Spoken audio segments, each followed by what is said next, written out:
Welcome back to GaleForceWins Season 3.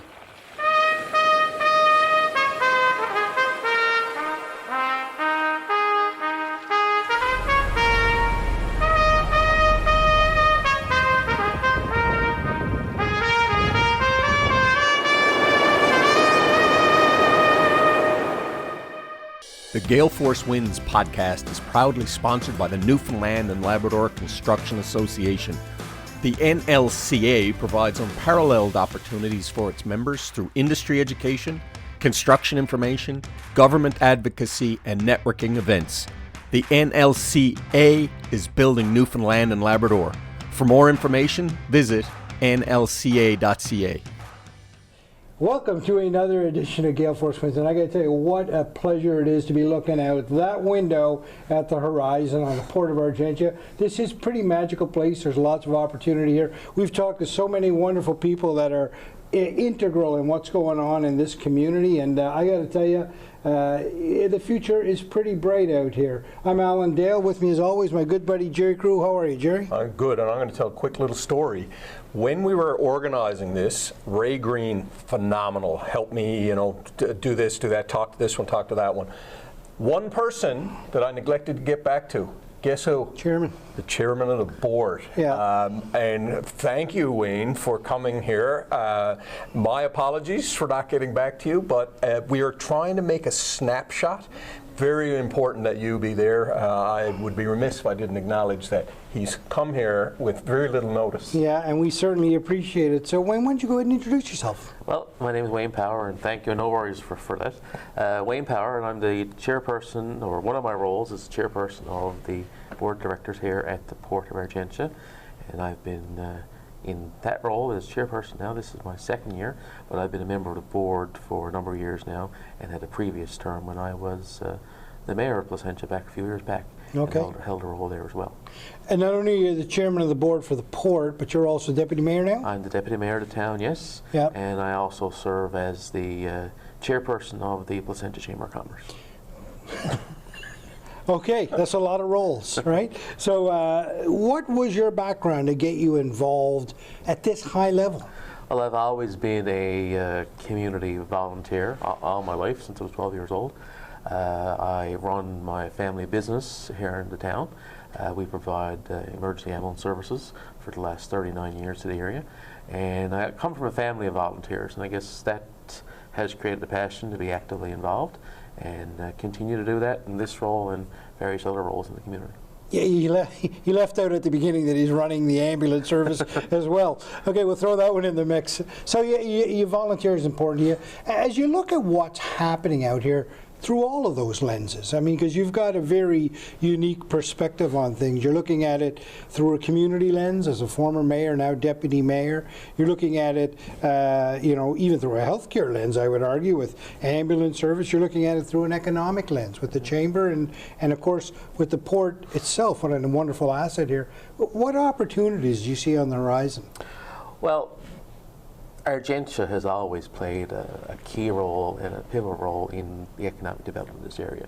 And I mean, I can go back to 1941. Yeah. My family was uprooted, as the story goes, from Northside Argentia back when the Americans came in 1941. Is that right?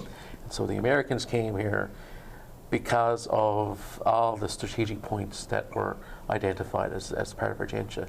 And they still exist. They're still the strong selling points that are here. And all of those things now are coming in line with the developments that are happening in our province. And Argentia is becoming the centerpiece for development in our province right now. Unpack that statement that you made, your family is uprooted. Tell me about that. That's a side of the story I've not heard. So Argentia was a thriving community back, back settled in the early 1900s. And in 1941, when the Americans were looking for a place to fight the Cold War, the area here, Argentia, Marquee, was identified. That's okay. We can. With all the hats you're wearing, we can understand someone's trying to get a hold of you. In fact, we'll leave it there. Somebody might need to get a hold of you. I'm going to silence them. Actually, somebody might need an ambulance. Actually, I have to take that call. Yeah, okay. No problem. Yeah. So Wayne, that's an interesting part of the story that you say your family was uprooted. So tell me a little bit about that. So when the Americans were looking for a strategic point in the North Atlantic back in during World War II, Argentia was one of the places that was identified, and in the, as I believe what was called was the Land for Destroyers Agreement, Argentia was identified, and the community, Argentia and Marquis, were uprooted. The people left here and made way for the American presence that was here from 1941 to 1994. How many families were uprooted about that time? Do you remember?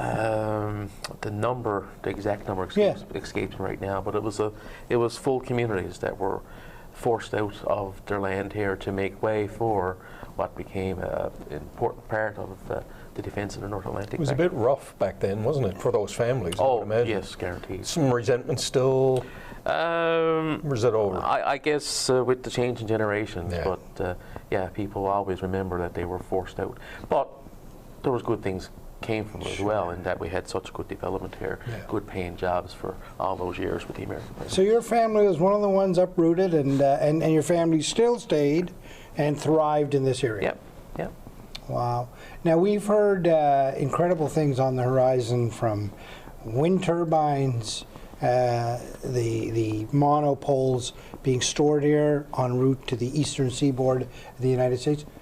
In keeping with the wind turbines, we've heard conversations around wind turbines going up to create hydrogen to be shipped offshore, and then everything. And then they've got offshore oil and gas exploration and supporting all of that.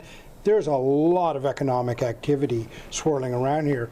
Putting your chamber kind of hat on, how do you see this area growing over the next 5 or 10 years? Well, it's certainly exciting times that are happening here, and all those things you just listed off are, the types of things that the port has been out trying to attract to Argentia. And now we have multiple aspects coming out at us all at the one time, and we're excited about the possibility that it's bringing here. From a community economic development piece, I mean, you have infrastructure going to be developed here. The projects that are coming here create employment, create spin-offs for the local community, for the businesses. Hopefully it'll attract more service industries come here, and our long-time entrepreneurs who have weathered all the economic storms over the year to persevere to still be here today will be able to take advantage of that. Not to mention the jobs it'll create in the community. Now, as a deputy mayor, so I'll keep switching your hats for you, but as a deputy mayor, you must be looking at this saying, scratching your head, saying, how are we going to do all this? Where's the housing and and the schools? With development will certainly come the different challenges that we have. You mentioned a good one there that time. The work that's taking place here right now, take for example the Westford Rose project with the concrete gravity structure being constructed. That's prepared to ramp up now, and people are looking for places to stay, and they don't exist here. Right. Yeah. And that's also creating a spin in that affordable housing is becoming an issue here. So it does present its challenges, and it creates us to have different conversations that we're used to having, and involve different agencies, support groups, to try and see how we can get beyond those types of social challenges that are going to come with development. But there's one thing that I've noticed, and everybody that I've talked to, they are identifying it now early, that socially we've got to be on side with this thing, as well as economically. Both have to grow together, right? That's impressive. Well, and that's an important part of the planning of all this, is to be prepared for those challenges that are going forward. And we have good stakeholders within the community that are bringing these issues forward and making sure it's in the direct line of vision of all the people who are making the decisions and being active with the ensuring the development goes ahead. Now, as a small business owner running the ambulance service in the town, I mean, it must be exciting for you as well to see all of this explode around you. Explode might not be the right term, but to grow around you, right? Well, with development comes prosperity, comes good things for the community, and we look at things like the wellness center that's been a long time coming here, and now it's starting to fall in place and in line all at the same time that this is happening. So we're hoping that those types of things will attract and promote the prosperity that should come with development. And I would argue that, I mean, there's many jewels in this crown, but one of the jewels in this crown is certainly the port itself. As you say, The Americans came here for a reason. Yeah. All those reasons still exist today.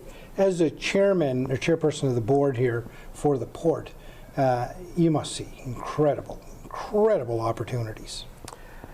Incredible opportunities. Our theme is where potential launches opportunity, and that's there's so much potential here that's now creating the opportunity between our ice-free harbour, the deep water port, the land that we have here to develop. So all those things now, there's so much potential, and it's exciting to see all these and to be able to diversify more. Diversification is going to be a key thing. I mean, you've listed off a number of items there with the green energy and the offshore continuing and aquaculture and so on, providing us the opportunity to, diversify, expand the portfolio here, and make it known that Argentia can host just about any type of industry. And I love the way everybody's thinking, Wayne. Like when we've spoken to some folks here about well, let's assume we're going to put these wind turbines up, and let's assume we're going to put an electrolyzer down here and convert that into hydrogen and send that off to Europe to be sold. But what are we doing with that waste product, that warm water coming out? And somebody said, well, that's a great opportunity for aquaculture to grow or whatever. Everybody is looking at all the pieces of the puzzle. Is that what's happened at the board table? That's sort of what's happening here. We're getting all kinds of great ideas coming forward to the board table for discussion, and it's creating great excitement there. And like you said, one opportunity is creating another opportunity, and the chain is just going like that, right? So it's. How long have you been on the board? You see, you're the chairperson now, but how long have you been on the board in totality? I must have. This is 4 years, 5 years this time around, and I had a previous 4 besides that, so 9, 10 years. So a decade on the board. When you first started, did you ever think that you'd be where you are right now with this kind of look on the horizon? It's, there's been many years that the Port of Argentia has been striving to attract opportunities here. And you work at things for so long, and then you get it to a certain point, and it's not going to be what one thought it was. But now we're in the position, I think. You can see the activity happening. These projects now are happening, and it creates a different feeling for you. That you always, when an idea comes to the table, it's not something that you're used to seeing. It's a new concept. Right. It creates that. Scratch your head, is this really going to be what it's being laid out to be? But when you have the opportunity to actually see the work starting and the players here at the table, and things are moving along so well, it gives you a great sense that these projects are going to happen. The Chief Operating Officer, we spoke at length with him earlier today, and he really passed on a great deal of respect for those that had come before him to keep Argentia in the conversation, to keep them relevant in the conversation, because everybody here knew that something good is going to happen here. But that effort to keep in the conversation, when so many would have just, we're done. Back in 1994, when the American base closed, and the Argentia Management Authority, I believe that was the second name the organization was given, now the Port of Argentia, we're given the mandate to develop this site for the economic development of the region. And, people have worked hard on that since 1994 to make that happen. And there's been great success here over the years, and we're just seeing that continue to build. And you mentioned about staff. We have great staff here that are, out seeking out the opportunities, doing the evaluation on it, and bringing it to the board for presentation. And hey, this is a good project, and I think we should endorse it and move on. And we're seeing that so often. Wayne, you must feel proud, a decade's service to the port. When you reflect, you deserve to be proud. I'm proud of you for what you've done. What's your feeling on, here you are now and stuff's actually happening? Well, when you go out in the community and, people are talking about the positive things that are happening. And not only, in the local community, you go out to provincial events, even national events, and the buzz in the room is about Argentia. That gives you a great sense of accomplishment, really, that, you've contributed to ensuring that the organization meets its mandate. Give you an example. When we were into the Energy NL conference last spring, it's around the time that Pattern Energy announced their option to lease land here, and big announcement on the floor. I mean, it was a very positive thought, and it made you feel good that you were part of the Port of Argentia. You were from that region or province, and just to be able to look back and feel that the province is watching you and that good things are going to happen. Well, it's funny, Alan and I are here because we sat with Scott back at the Construction Association conference in October. And I tell you, we got a sense of how important this area is. But it's really a pleasure to sit with the chair of the board, despite my lack of communication with you. You finally showed up. But I appreciate that. I really, really appreciate the leadership you've shown for this province. We're trying to get the word out there because there's some young people that tend to be on various social media and not get a sense of how important this province really is in the economic activity. You guys have shown incredible leadership, and you know what? I'm going to shake your hand and say thanks for that.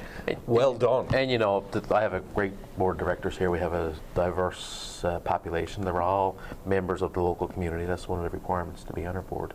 But to bring so many different viewpoints and experiences to the table, it makes for a very good functioning board, and it's all part of the success we're having here. Well, that's what deep roots in a community and a dedication to your community and a dedication to serving others before yourself looks like. What a wonderful interview this has been. I really appreciate your time, and keep up the great work. I can't wait to come back here in 15 years and see what this place has become. 15. We're back in a couple of weeks. We're back in a couple of weeks. Come back in a couple of weeks and see more construction. Pleasure. Thanks very much. Thank you for tuning in to GaleForceWins. That's GaleForceWins, WINS.com.